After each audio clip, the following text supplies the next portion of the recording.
Allez, maintenant, la vidéo la plus dure du chapitre, donc il faut que tu t'accroches, un polynôme de degré 3. Donc, c'est pas impossible à faire, mais il y a beaucoup d'étapes, donc là, c'est pas évident. Donc, la première étape, quand tu as un polynôme de degré 3, il va falloir trouver, sinon c'est vraiment compliqué à faire, s'il n'y a même pas ça, il faut trouver une racine évidente du polynôme. Donc, tout simplement, un polynôme de degré 3, on va essayer de l'écrire sous sa forme factorisée, en tout cas partiellement factorisée.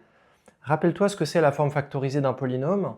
C'est tout simplement quand on a a facteur de x moins x1, facteur de x moins x2, facteur... Donc ça, c'était un polynôme de degré 2. Eh bien, un polynôme de degré 3, il peut s'écrire comme ça. Et donc, il suffit juste, si on trouve une racine, on va pouvoir factoriser au moins partiellement le polynôme. Voilà, ça c'est une manière de l'écrire. On peut aussi l'écrire a facteur de x moins x1, facteur de... Et là, il y aura un polynôme ax carré plus bx plus c. Alors attention, ce n'est pas le même a ici et ici. Hein. Donc voilà, alpha... Voilà, alpha x carré plus bêta x plus gamma. C'est juste pour qu'on ne confonde pas. Donc ça, c'est des manières d'écrire un polynôme de degré 3. Pourquoi on va faire ça? En fait, si on factorise par une parenthèse avec du x, on va pouvoir enlever un degré et le rendre un peu moins fort. Donc c'est parti. Donc ici, il faut regarder, est-ce qu'il n'y a pas ce qu'on appelle une racine évidente? Alors c'est quoi une racine évidente? C'est moins 1, moins 2, 1, 2. La plupart du temps, ça peut aller jusqu'à 3 et moins 3. Donc on va vérifier, on va essayer avec 1. Donc 1 au cube, ça fait 1. 1 plus 2, ça fait 3. Et là, on a moins 2 fois 1, ça fait moins 2. Moins 1. Donc là, on voit bien. Donc moins 2 fois 1, ça fait bien moins 2. Moins 1, 1 et 2. Donc là, on a bien 1 qui serait une solution particulière. Donc là, ce qu'on pourrait faire, c'est écrire x au cube moins 2x carré moins x plus 2.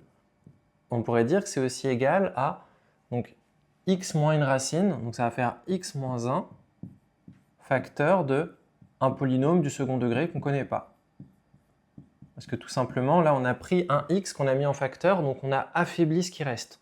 On a enlevé x, enfin on a enlevé une puissance sur tous les x. Le nombre devant le a, ici c'est 1. Donc avec cette formule-là, en fait, ici ça met juste un 1 en facteur, donc je ne l'ai pas écrit, ça ne sert à rien. Ok, donc là, on a ce polynôme, et donc là, ce qu'il va falloir penser à faire, qui est un peu bizarre, on va devoir tout redévelopper. Donc je sais qu'il y a du A, du B, du C, mais ce n'est pas très grave.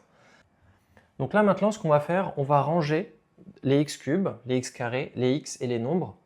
Donc si je range tout ça, ça va faire ax au cube plus b moins a x carré, je mets tout ce qui est avec du x carré, plus c moins bx moins c. Ok, donc on sait que ce polynôme-là, on peut aussi l'écrire de cette manière-là. Donc ça, c'est super important parce que, en fait, on sait que ce polynôme et ce polynôme-là, en gros, ils sont égaux.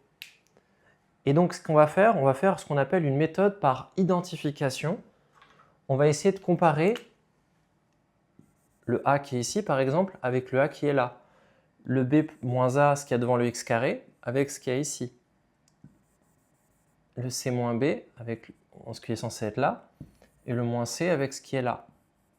Et en faisant cette comparaison, on va pouvoir retrouver a, b et c. C'est quand on a des lettres qu'on ne connaît pas, on peut tout simplement les retrouver, si on a l'expression du départ, en faisant comme des petites équations, on va pouvoir retrouver toutes nos lettres. Donc là, on sait déjà que le a, il est censé valoir 1. Donc on a déjà résolu la première lettre. On sait par exemple que le moins c, il vaut 2. Donc là, c'est pas mal aussi. On sait aussi que le b moins a, il vaut moins 2. On sait que c moins b, il vaut moins 1. Et donc là, je vais juste résoudre ces équations. Donc je sais déjà que a vaut 1. Je sais aussi que c vaut moins 2. On passe juste le moins de l'autre côté. Et là, ces deux autres équations, si on remplace par exemple b moins 1, donc b moins 1 égale moins 2. On peut aussi dire que 2 moins b, enfin moins 2 moins b égale moins 1. Voilà, j'ai pris mon temps, j'aurais pu le faire en une seule étape. Donc a égale 1, c égale moins 2. Et là, on va essayer de retrouver b, donc b vaut moins 1. On voit tout de suite. Ou alors moins 2, donc ça va faire 1.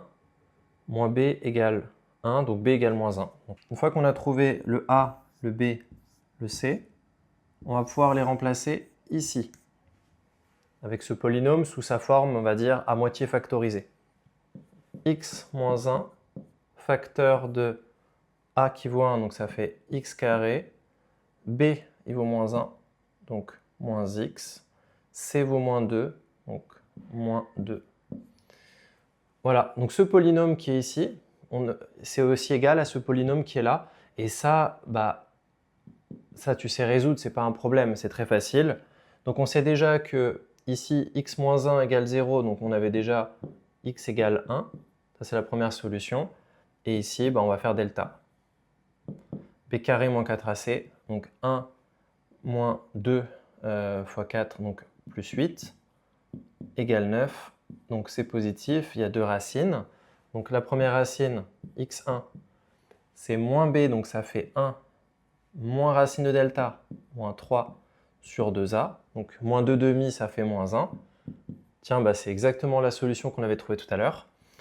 Et x2, ça va faire pareil, juste je change le signe au milieu. Donc 1 plus 3 sur 2, donc 4 demi, donc 2. Voilà, donc là, finalement, j'aurais pu aussi la trouver. En fait, j'aurais pu juste, en trouvant les racines évidentes, j'aurais pu trouver toutes les solutions. Parce que comme c'est un polynôme de degré 3, il a 3 solutions au maximum, 3 racines.